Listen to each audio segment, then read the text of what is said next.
Samsung just announced the Galaxy S6 and S6 Edge, but before you pick one up, here are 5 things you need to know.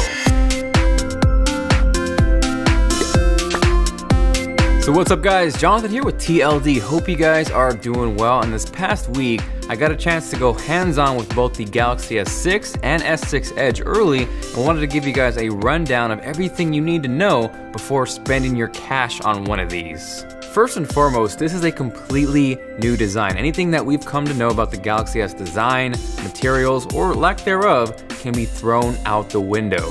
This is a completely different animal constructed out of aluminum and glass, and it feels really good.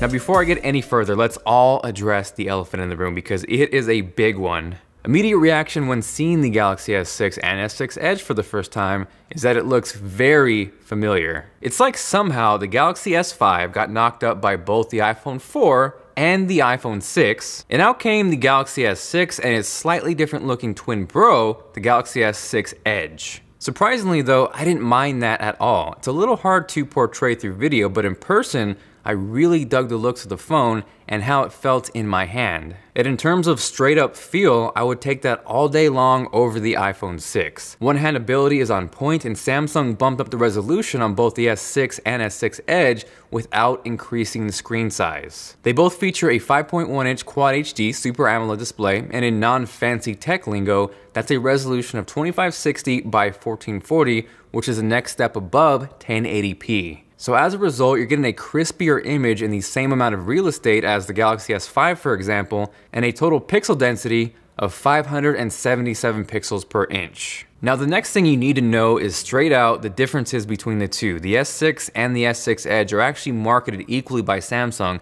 It's not like before where the Edge was some experiment SKU where they were just kind of testing the waters. These are both equal full-fledged flagships, so I kind of wanted to help you guys separate between the two and ultimately help you figure out which might be better for you. Aside from the actual edges on the S6 Edge and a slightly larger battery, everything is literally identical. As I mentioned, they both share the same screen, but they both also share the same 8-core processor, 16 megapixel camera, 3 gigs of RAM, and both are running Android 5.0 Lollipop.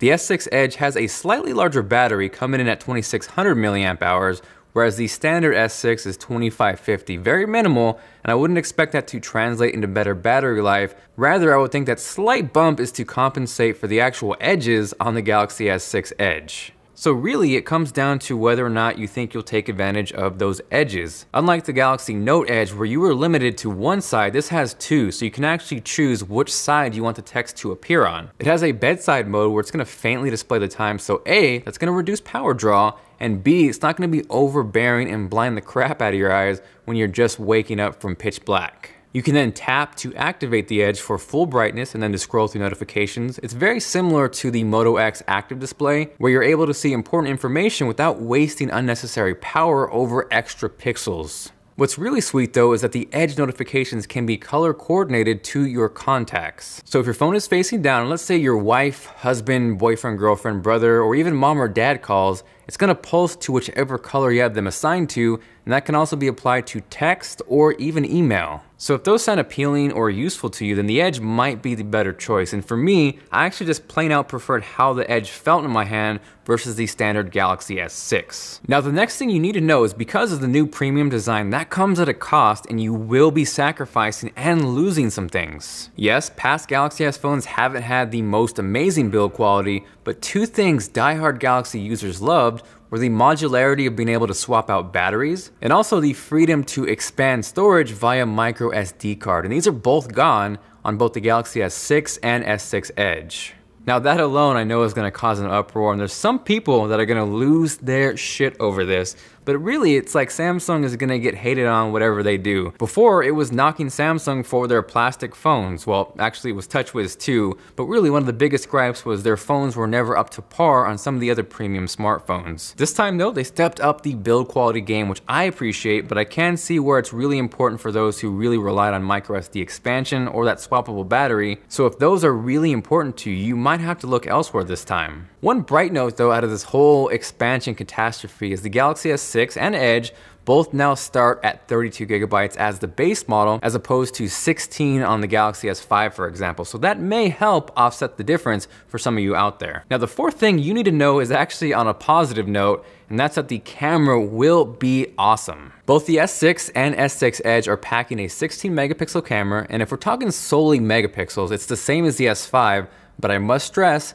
megapixels are not everything. In addition to getting OIS on the rear camera, you're also getting a bump on the front-facing camera. That's going up to 5 megapixels as opposed to 2 on the Galaxy S5. You're also getting a lower aperture on both cameras at f1.9, and that's going to equate to better low-light performance and also more of that blurred-out background look on those close-up shots. You also get insanely fast access to the camera now just by double tapping the home button, and this can be accessed from anywhere on the phone. It doesn't matter which application you're using, and testing it out in person, this works really well. On top of that, both feature real-time auto HDR and tracking autofocus, and this is going to be helpful when you have a moving subject. It's going to lock onto them and keep focus as he or she is moving. In this case, shout out to the awesome Lamar Wilson for being my model. Now, the last thing you need to know, and this may be a huge deal breaker or very important for some of you out there, and that's not to expect great battery life. Even comparing the Galaxy S6 and S6 Edge to the Galaxy S5, they both have a lower capacity battery, and then on top of that, you combine a higher resolution screen, it's probably not going to be amazing. The upside though is the processor is more efficient, and I don't think that's really going to translate again to better battery life.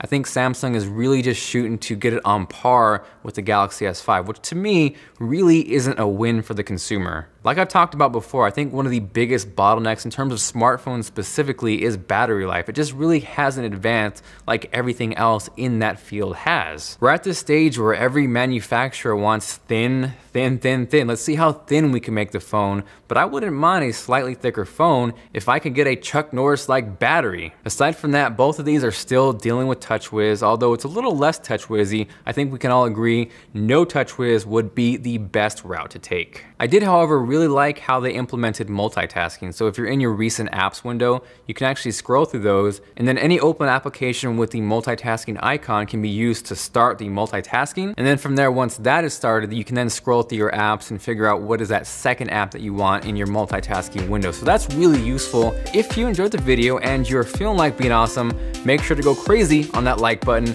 And of course, in return, you get a virtual high five at your face. Aside from that, I didn't get a ton of time with both devices, so this of course isn't a review, but those are coming very soon, so definitely stay tuned for that and feel free to subscribe. That way you don't miss out on those. If you guys have any questions, drop me a line down below or hit me up on Twitter at TLD Today. And actually, my good buddy Austin Evans, he just released his video on the top 5 Galaxy S features. So if you want to check that out from a different perspective, go ahead and click here or check it out in the link below. This is Jonathan with TLD, and I will see you guys later.